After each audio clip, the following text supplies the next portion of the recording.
मुंबईतला आगरी समाज खेळांच्या सामन्यातून आपली पारंपरिक संस्कृती जपण्याचा प्रयत्न करतोय। त्यासाठी चक्क विजेत्या संघाला बोकड, कोंबड्या, जिताडा मासा पारितोषिक म्हणून दिले जात आहेत। पाहूया एक रिपोर्ट।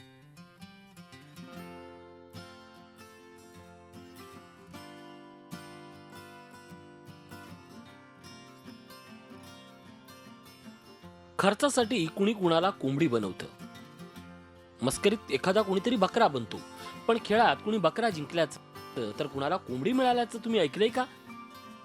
आगरी समाजाची आगळ्या वेगळ्या बक्षिसांची प्रथा गेल्या काही वर्षात हळूहळू मुंबईत रुजली आहे। प्रभादेवीच्या राजाभाऊ साळवी मैदानात आगरी सेवा संघानं आयोजित केलेल्या कबड्डीच्या सामन्यामध्ये चक्क बोकड, गावठी कोंबड्या, रायगड जिल्ह्यातला फेमस जिताडा मासा या पारितोषिकांची लयलूट होती। जाखमाता क्रीडा मंडळ परळ आणि ओम ज्ञानदीप क्रीडा मंडळ प्रभादेवीमध्ये अंतिम सामना रंगला। त्यात ओम ज्ञानदीपच्या कबड्डीपटूंनी आकर्षक चषकासह बोकड आणि जिताडा मासा जिंकला।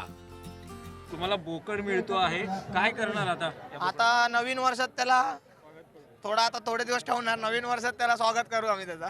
आणखी काय किती दिवस म्हणजे तुम्हाला थोडंसं आम्हाला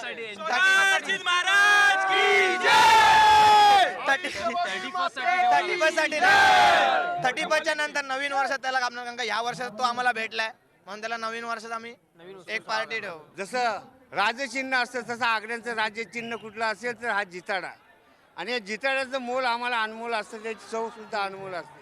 आणि असा हा जिताडा आम्ही पूर्वंपार बक्षीस म्हणून, पारितोषिक म्हणून ठेवत असतो। आणि आज सुद्धा आपण पाहिलात की 5 किलोचा जिताडा आणि 25 किलोचा बोकड इथे बक्षीस रूपाने लावले। आमच्या समाजाची जी परंपरा आहे, गावाला रायगड जिल्ह्यामध्ये आमची ही परंपरा चालू आहे, ही मुंबईत कुठेही चालू नाही। तर ती परंपरा आम्ही आगरी सेवा संघाच्या माध्यमातून आम्ही चालू ठेवलेली आहे, जेणेकरून आमचा समाज आहे तो एकवटला पाहिजे, एकत्र आला पाहिजे, समाजाची ताकद ही लोकांना समजली पाहिजे।